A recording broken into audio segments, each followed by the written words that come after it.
Regardless of what you say, I'm getting a divorce.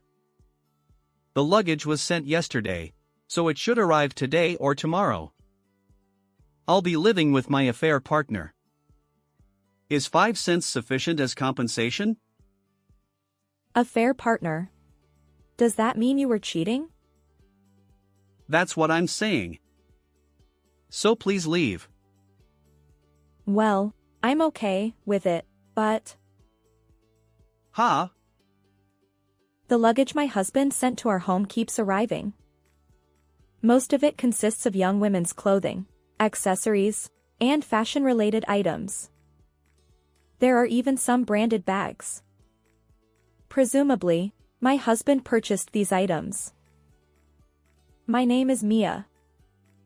I'm 28 years old and work for a reputed company. I belong to the secretarial department and serve as the secretary to the managing director, who happens to be the president's son.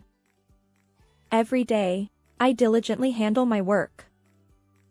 Then one day, out of the blue, the managing director proposed to me. Things progressed smoothly, and we decided to get married that fall. My husband's name is Michael. He enthusiastically says, Once we're married, let's have lots of children. I respond, You're getting ahead of yourself. He insists. Our kids alone could form a baseball team. I playfully reply, Oh, Michael. Spare me. And so, Michael is quite passionate about starting a family. However, I still find Michael, who is the same age as me, a bit childish at times. Secretly, I've been using contraception. While having many children might be fun, I know it'll be exhausting for me. So, even if we have several kids, I plan to limit it to 3, with no more than a 2-year gap between births.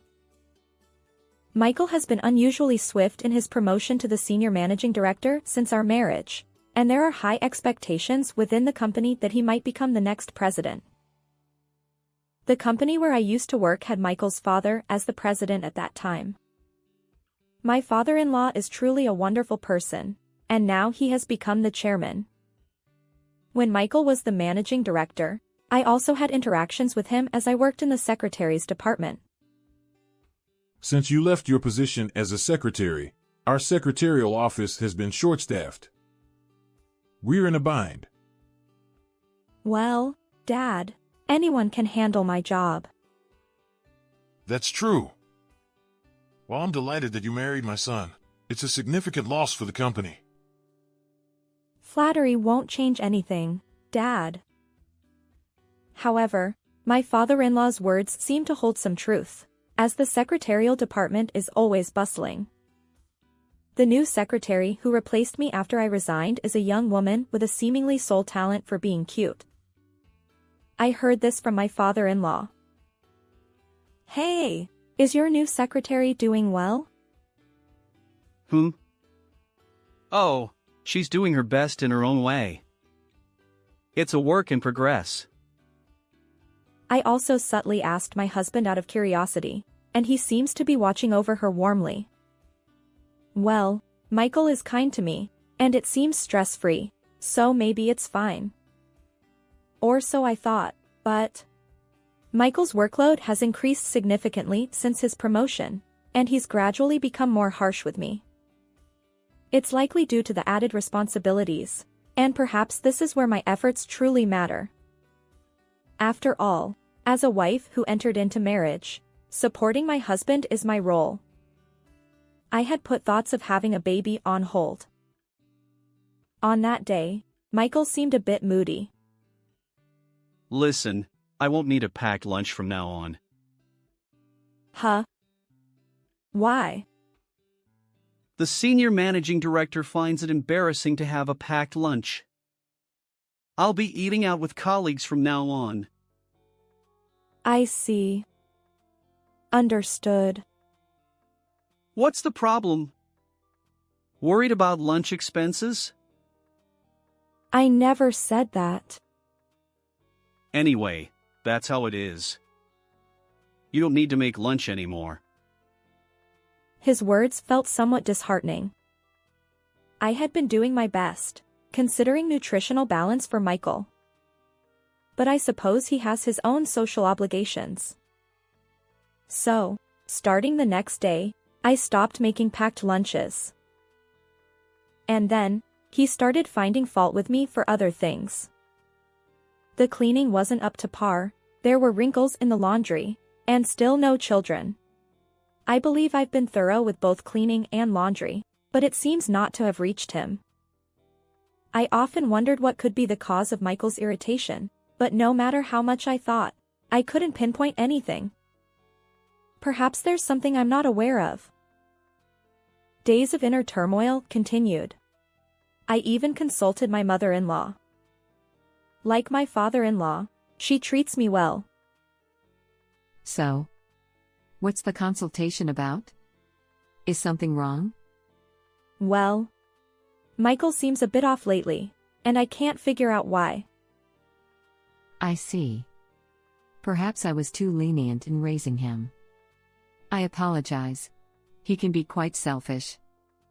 No, he's an adult now, so it's not your responsibility. If I get the chance, I'll talk to him and make sure he doesn't trouble you. That's okay. It might be a marital issue, so I'll find the right time to ask him. Really? Are you sure? If anything happens, feel free to tell me anytime. Thank you. In the end, I returned home without seeking any help from my mother-in-law. But I worried that if Michael found out I'd confided in her, he might sulk again. So, I think this was for the best. Just when I thought that way, something unexpected happened. My husband was assigned to a client company, making it difficult for him to commute from home. So, he embarked on a solo assignment for about a month. Honestly, I felt a bit relieved because dealing with my husband's moods every day had been quite taxing. Despite not being a drinker, he started consuming alcohol and spouting hurtful words or nitpicking at my household chores. The day after drinking, he'd struggle to wake up in the morning, even missing work. It seemed like he was losing his professional edge. Perhaps this change of environment would be good for him too. I hope it provides a refreshing break, and he returns to being the kind husband he used to be. Around 2.5 weeks after my husband's departure, something else happened. Maybe I let my guard down due to his absence, but my health deteriorated. Feeling feverish, I visited my regular doctor. To my surprise, I received unexpected news. I was pregnant. The thought of having a baby genuinely made me happy. Perhaps this could be the catalyst for Michael to become a doting father. It felt as though this little one had brought some happiness into our home. Just as I was contemplating whether to inform my husband about the pregnancy, I realized he would be returning in another 2 weeks. Rather than communicating through calls or emails, I wanted to see his face and share our joy in person. So, I decided to wait for his return. However, I desperately needed to confide in someone. I chose to share the truth with my in-laws, keeping it confidential. Given that they would soon become grandparents for the first time, they were genuinely thrilled and concerned about my well-being. My mother-in-law, having previously discussed my husband's recent moodiness, assured me that she would keep an eye on him. As the anticipated homecoming drew near, my husband unexpectedly extended his stay, leaving me without communication for several days. Something felt off. Trusting my intuition, I called his workplace. I have an urgent matter. Could I speak to my husband? The office staff replied. The senior managing director Smith is already back at his company. Does that mean his assignment has ended? Yes, but... Is everything okay? Caught off guard, I quickly improvised. Oh, how embarrassing. I misunderstood. I apologize. Everything is fine. What should I do? Where is he now? No response, and I'm worried. Consulting my father-in-law or mother-in-law would likely escalate the situation. Besides, being pregnant, I wanted to avoid emotional instability.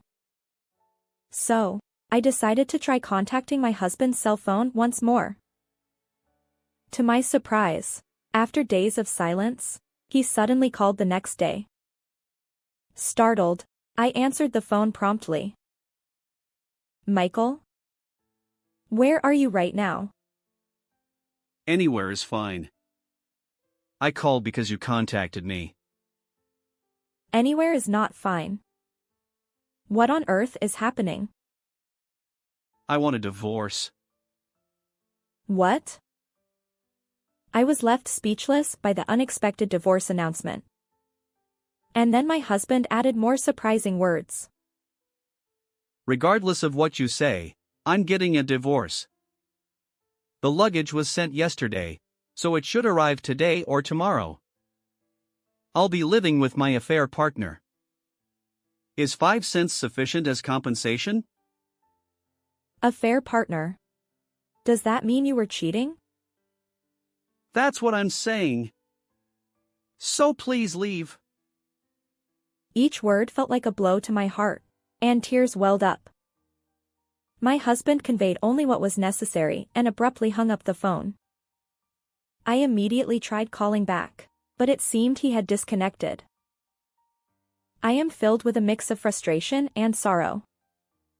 From the outside, our marriage might have seemed like a marriage into wealth, but I've put in my own efforts. I've worked hard and endured. Yet, this outcome feels incredibly unfair. And now my husband plans to marry his affair partner, asking me to leave. The proposed compensation? Just 5 cents. An almost non-existent amount. And I am carrying my husband's child. There's no way such treatment can be justified. I felt a simmering anger rise within me. In moments like these, I have no one I can truly confide in. My parents both passed away in an accident the year I started working, and I have no siblings. While I do have friends, I can't think of a close friend who would bear my family's shame with me. So, I decided to contemplate revenge against my husband on my own. However, as for finding an ally, I had someone in mind. Hello? Mia? Michael has returned, hasn't he? How is he? Is he in a good mood? My mother-in-law reached out the next day, expressing concern.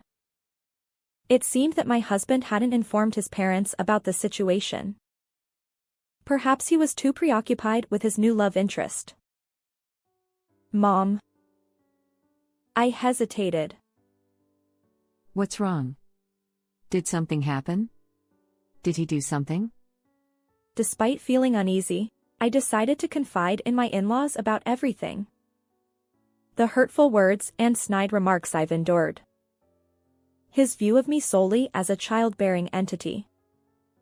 And the ultimate blow, the sudden divorce announcement without any communication from his assignment location. My mother-in-law appeared surprised but offered comforting words. I'm sorry, Mia. You don't need to apologize, Mom. Thank you for telling me. I'll discuss this thoroughly with my husband.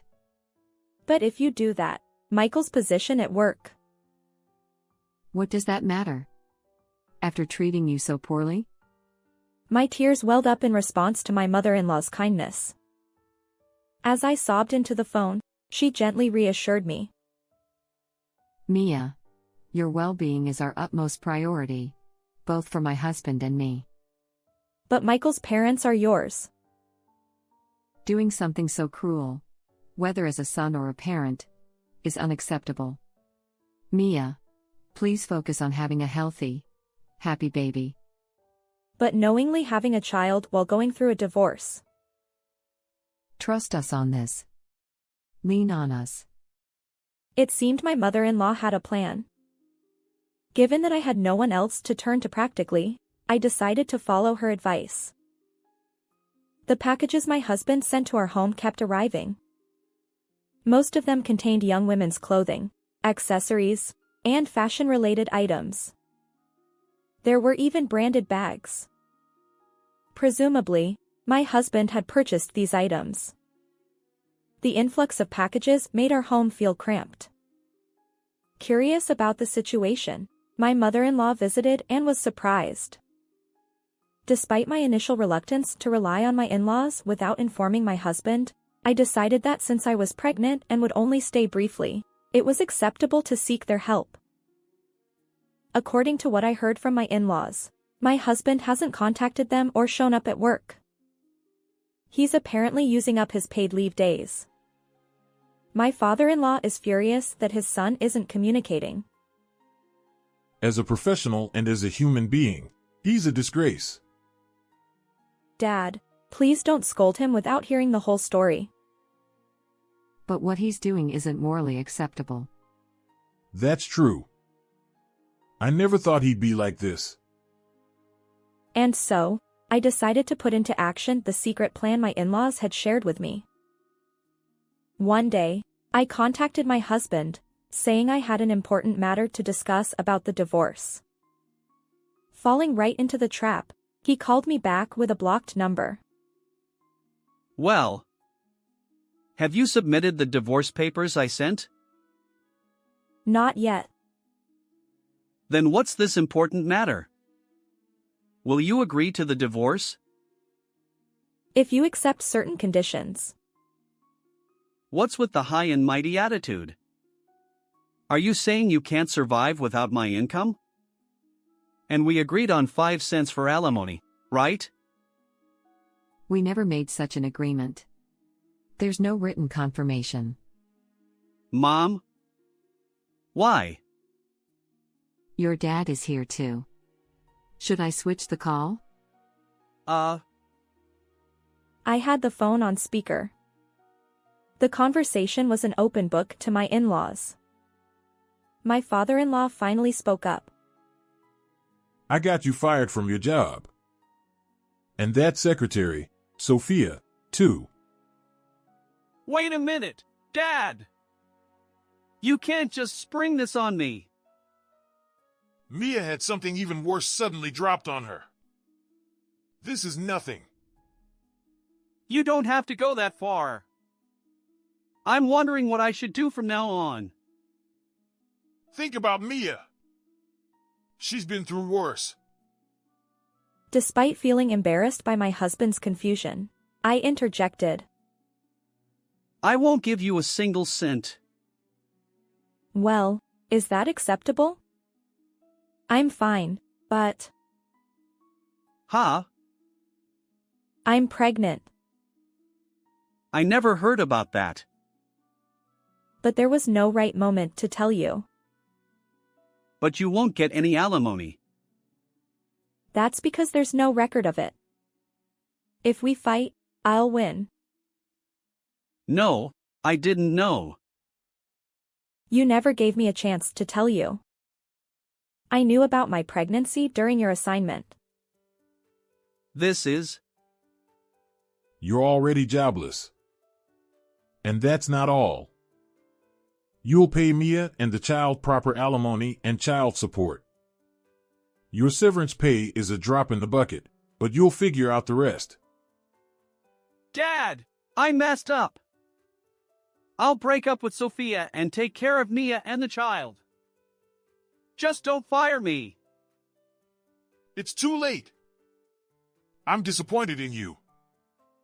Go start fresh with your new woman.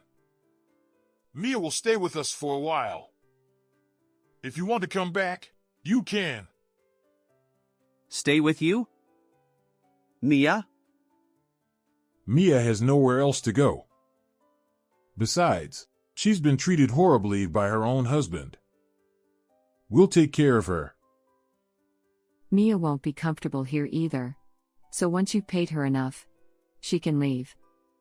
Michael, that's how it is. You're the one who put these ideas in their head. This is outrageous. I haven't done anything. Your parents have been considerate of me and the baby. Ugh. Clearly devastated, my husband hung up the phone without saying another word. A few days ago, I received the divorce papers from my husband and had my in-laws sign as witnesses. I've already submitted them. It's heartwarming to see my in-laws, who should technically be strangers, stand by my side. My ex-husband hasn't contacted me, and I've entered the final month of my pregnancy. Although alimony and child support haven't arrived, my former in-laws have stepped in to cover those expenses. They assured me that they'll collect the owed amount from Michael. I gave birth to a healthy baby boy a little earlier than the due date. He closely resembles my ex-husband, and even my former in-laws seem convinced that he is Michael's child.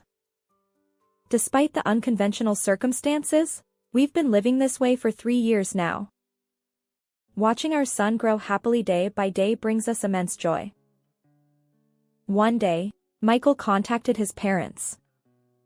When they spoke, it turned out that Michael had been rejected by Sophia, desperate to see our child. Since then, he'd lost a significant portion of his severance pay and was living a precarious life akin to a part-time worker.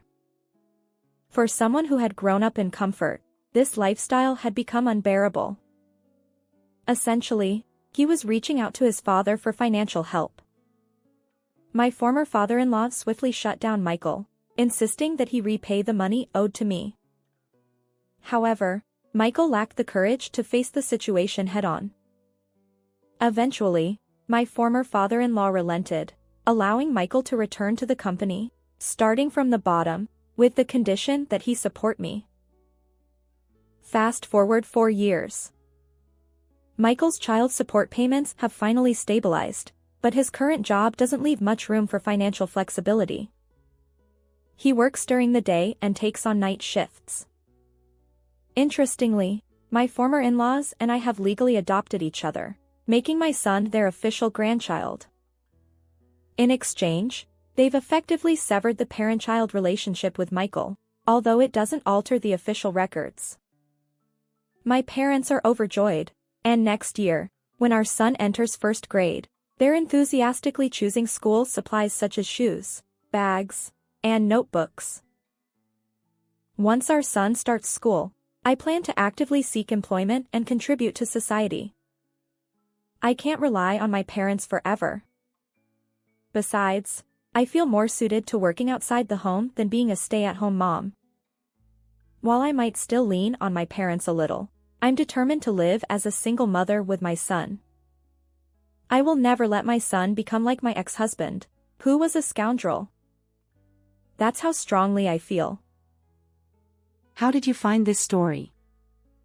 Don't forget to subscribe to the channel.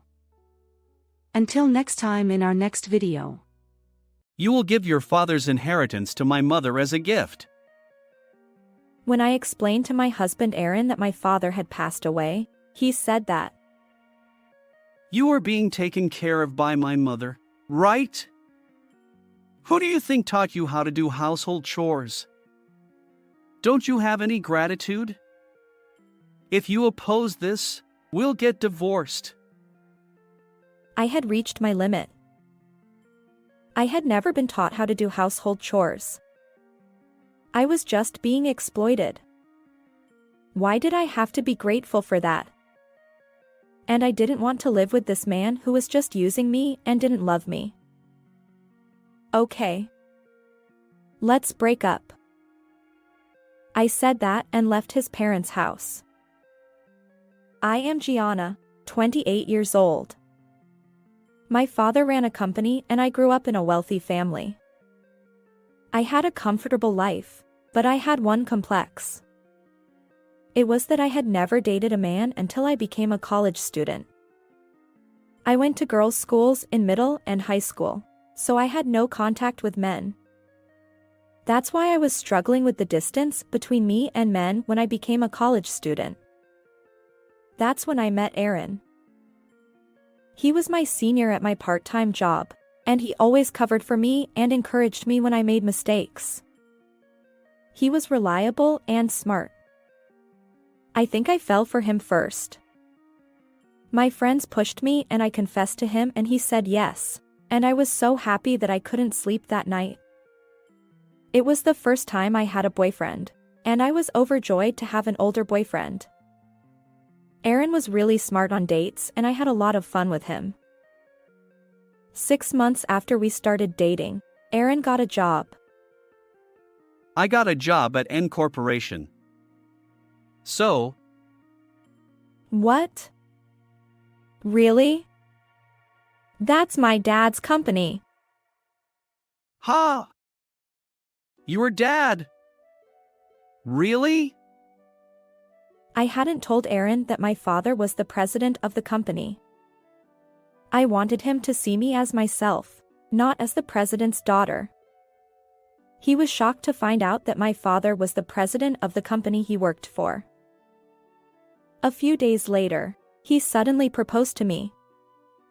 I was so confused by the surprise that he gently handed me a bouquet of roses.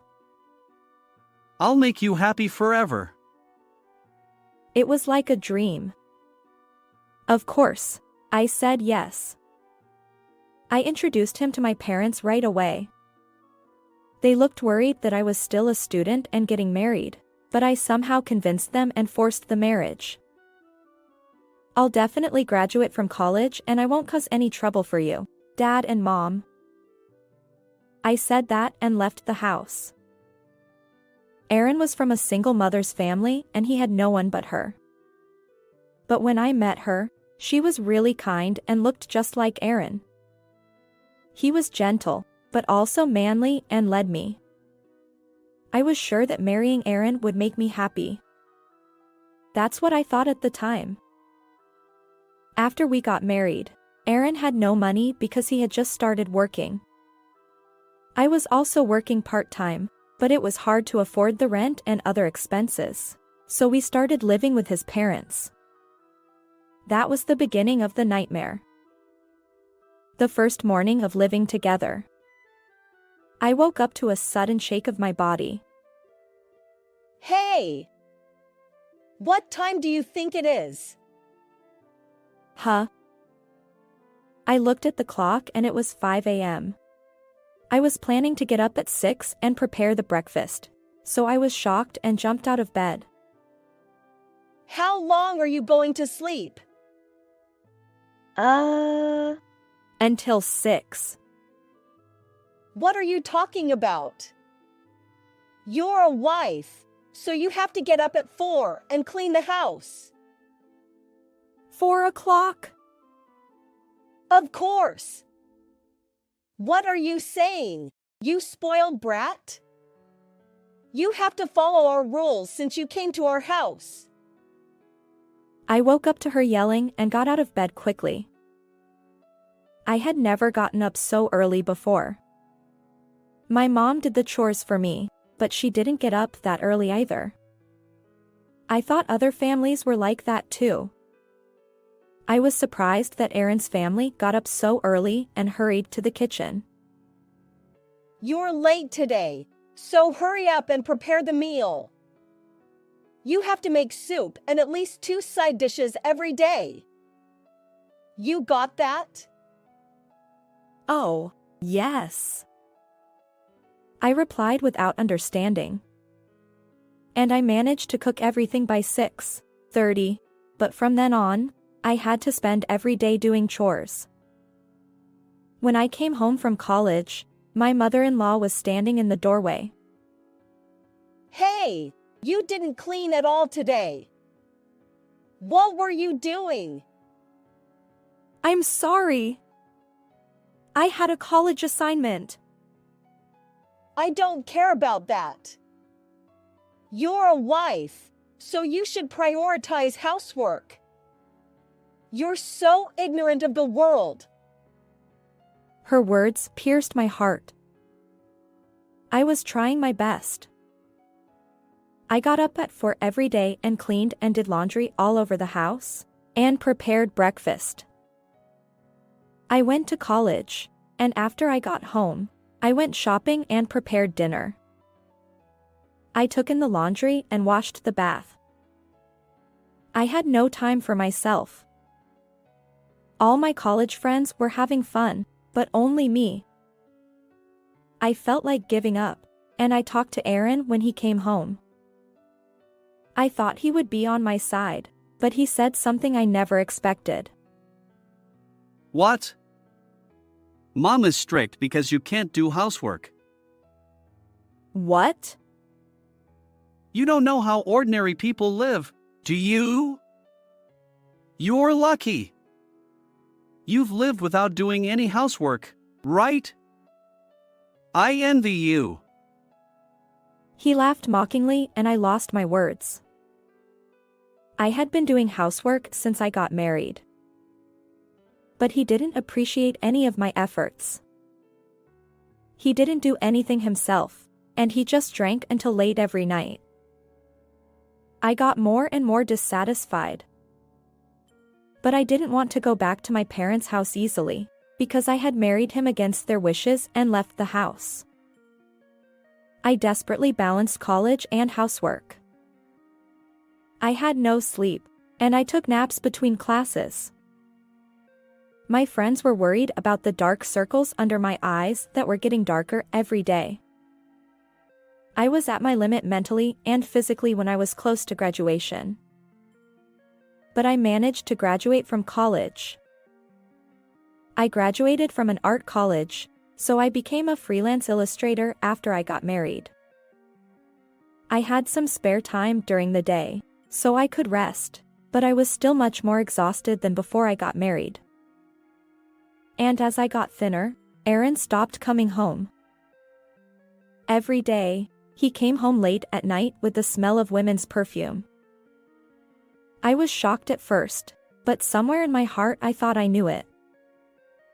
I asked him to help me with the housework on his days off, but he said housework was women's work and wouldn't listen. We fought every time we saw each other. For several years, I had been living a leisurely and aimless life.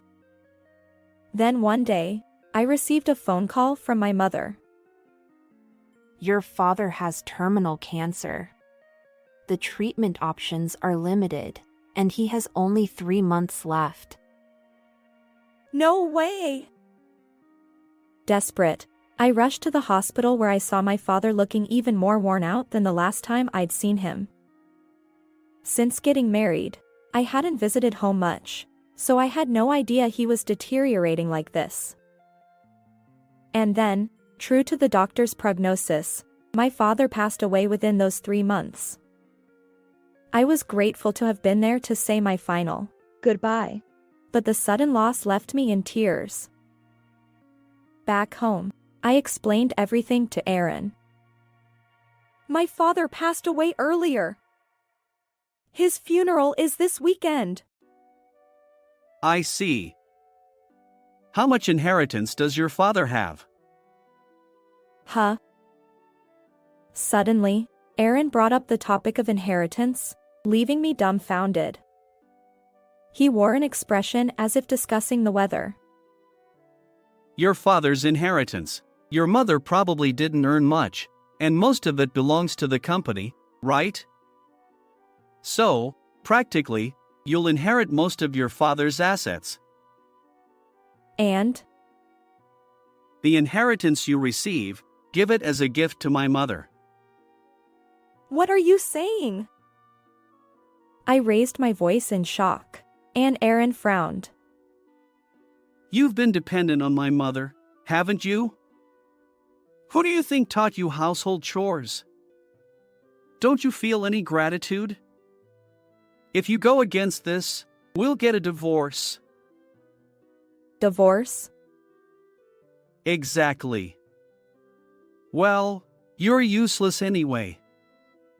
You thought you'd become the next CEO, but they've already chosen someone else. Apparently, a new CEO is coming from overseas. Wait, did you marry me just to vie for the CEO position?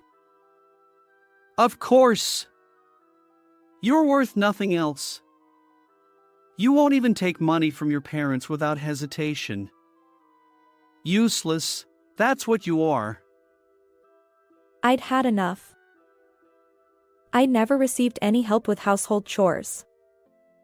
I'd been nothing more than a servant. And now, I didn't want to live with this man who used me without any love for me. Understood. Let's part ways. Huh? I'll send the divorce papers through a lawyer, I declared. Wait! Are you sure? You call yourself an illustrator or whatever, but you don't earn much. Aren't you embarrassed to return to your parents' home with so little? I'd rather face their anger and ridicule than continue living in this house. Goodbye. Leaving a stunned Aaron behind, I stormed out of the house.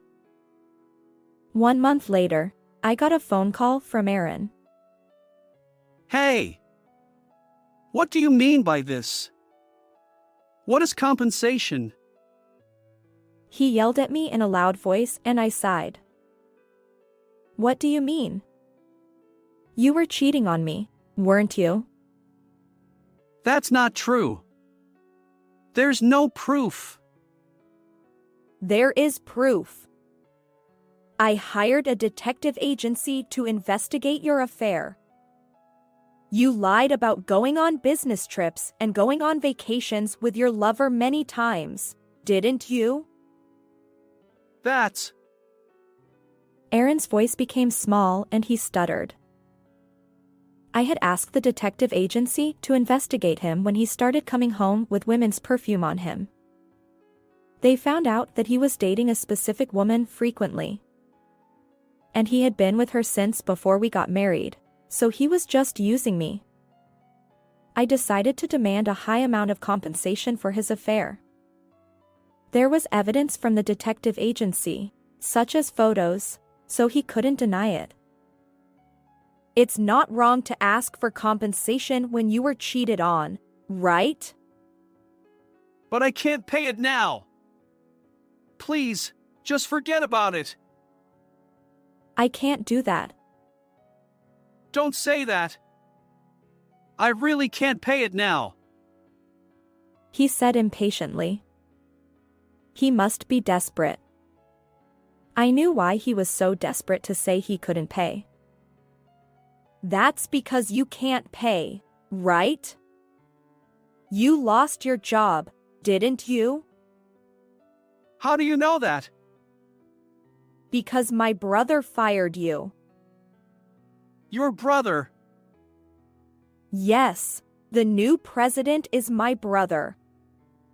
He graduated from a university overseas and worked for a Singapore company, but he came back to America when he found out about my father's illness. I heard Aaron gasp. Then, please help me. I'm looking for a new job, but I can't find one. Please. I was disgusted by Aaron, who only said what was convenient for him. Did he think I could change the personnel if I asked? I had nothing to do with the management, even if we were family. And even if he asked me, I wouldn't ask my brother to let him work again. That's because there was a reason why Aaron was fired. I can't be with a criminal. You're calling me a criminal? How dare you? You were fired for embezzlement, weren't you? How do you know that? Because I told my brother everything. I was suspicious of where you got the money to stay at nice hotels every time, based on the results of the investigation. I just said you should check the expenses. As soon as my brother came back to America, I told him about the divorce and Aaron. He felt something was off when he saw the results of the investigation. He suggested that I should check the expenses, and he immediately committed to look into it. The investigation revealed that Aaron had repeatedly claimed the travel, accommodation, and food expenses with his lover as company expenses. The total amount was over $10,000. And Aaron was fired from the company for embezzling company funds. Not only that, but he was also asked to repay the entire amount of the embezzled expenses. It must be hard to pay back over $10,000 and the compensation, now that he has lost his job and income. But that doesn't mean I'm going to let the compensation for the affair go. Please, can't we get back together? I don't have a job or a life right now. My mother still has a few years until she gets her pension. Are you trying to use me again? I would never do such a thing. I laughed at Aaron's words. Didn't you say it yourself? You married me because my father was the president, but if you can't become the next president, you don't need me. Well, too bad, but you're useless to me too, since you have no job or income. Don't say that. Being an illustrator is hard work, right? It's better to live together. I'm sorry, but my work is going well. I had a big request and I made about $4,000 last month. So I can live without you. No way. Besides, I'm living at my parents' house now, and the living expenses are much lower. There's no benefit to getting back with Aaron, and I don't want to either. If you're having such a hard time, why don't you ask your lover for help? As I said that, Aaron let out a cry of agony.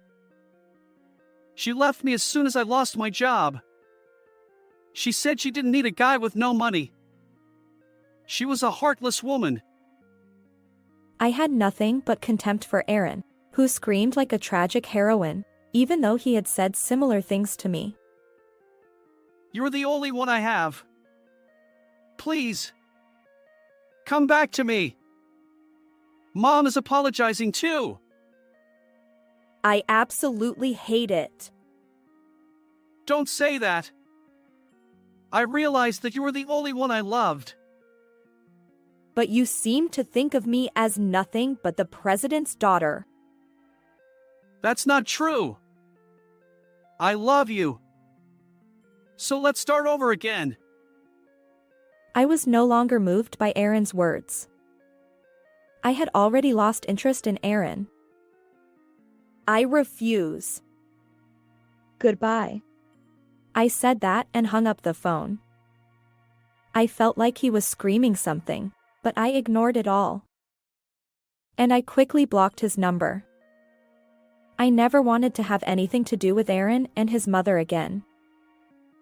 After that, Aaron apparently couldn't pay back the embezzled expenses and the compensation and went into debt. He had no job, and he couldn't borrow money from a decent financial institution, so he borrowed money from a shady place and now he's in trouble with the interest. And because the embezzlement became known in the industry, his job hunting failed miserably. The other day, I saw him working part-time at a supermarket.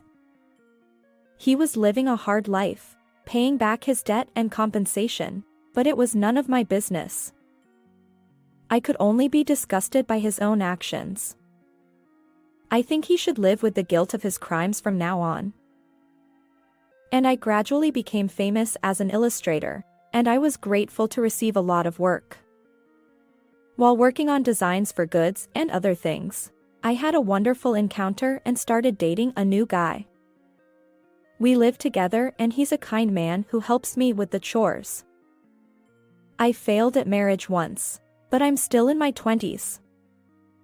I still have time, and I can start over. I used to do nothing but housework like a slave and had no time for myself. That's why I swore to myself that from now on, I would live while cherishing myself. How did you like this story? Please also subscribe to the channel. See you in the next